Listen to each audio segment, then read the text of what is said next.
Bismillahirrahmanirrahim. Assalamualaikum warahmatullahi wabarakatuh. Pada kesempatan kali ini, kami kelompok 4 akan membawakan materi yang berjudul Gaya Belajar. Adapun anggota dari kelompok 4 yang pertama yaitu Nurmi Suari Salihu dengan NIM 19113420004, yang kedua Nurul Reski Amelia dengan NIM 19113420019, dan yang ketiga Nur Iksan Ismail dengan NIM 19113420007, dan yang terakhir yaitu Ulfa Safitri dengan NIM 19113420002 pada mata kuliah belajar dan pembelajaran. Sebelum saya masuk pada materi, saya ingin bertanya kepada teman-teman, pentingkah memahami gaya belajar kita? Menurut saya penting, karena mengutip dari pepatah yang mengatakan, lain ladang, lain ikannya, lain orang, lain pula gaya belajarnya. Nah, peribahasa tersebut memang pas untuk menjelaskan fenomena bahwa tak semua orang punya gaya belajar yang sama, termasuk apabila mereka bersekolah di sekolah yang sama atau bahkan duduk di kelas yang sama. Belajar merupakan kebutuhan setiap siswa, maka kita sebagai siswa serta calon guru harus memahami gaya belajar agar nantinya pada pembelajaran kita lebih diberikan motivasi dan dukungan untuk belajar karena sesuai dengan cara kita menyerap dan mengolah ilmu pengetahuan yang diajarkan. Nah, selanjutnya pengertian gaya belajar.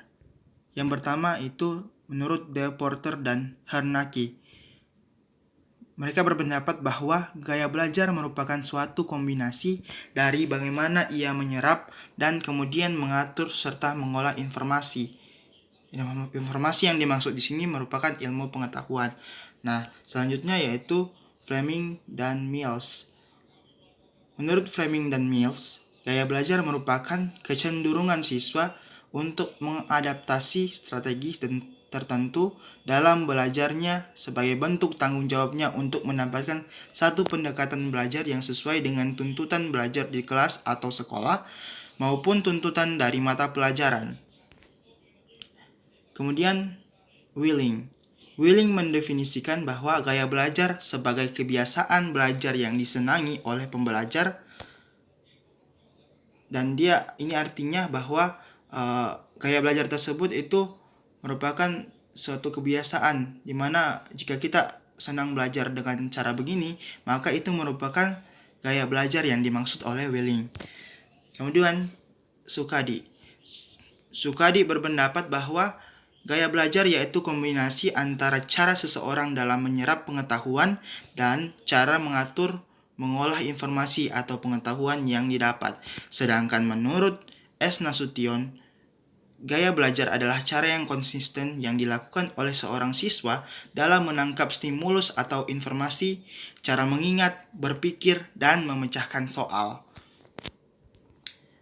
Secara umum, gaya belajar merupakan kecenderungan untuk mengadaptasi suatu strategi belajar tertentu dengan mencari dan mencoba secara aktif, sehingga pada akhirnya individu mendapatkan satu pendekatan belajar yang sesuai dengan tuntutan belajar. Selanjutnya, Levy dan Levy membaca kembali hasil-hasil penelitian tentang belajar melalui stimulus gambar dan stimulus kata atau yang biasa disebut visual dan verbal, menyimpulkan bahwa stimulus visual membuahkan hasil belajar yang lebih baik untuk tugas-tugas seperti mengingat, mengenali, mengingat kembali, dan juga menghubungkan fakta dan konsep.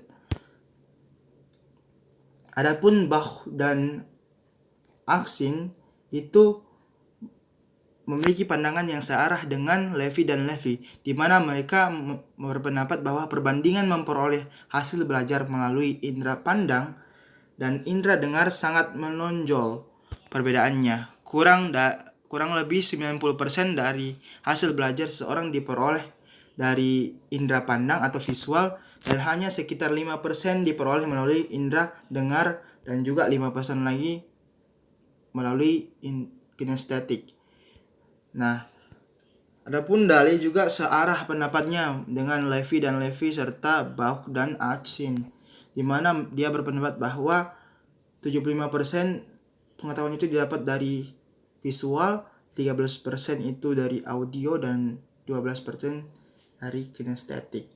Nah, ini visual, auditorial, dan kinestetik itu merupakan 3 gaya belajar yang paling dominan atau yang paling banyak dimiliki oleh siswa yang dikemukakan oleh Deporter dan Hernacki.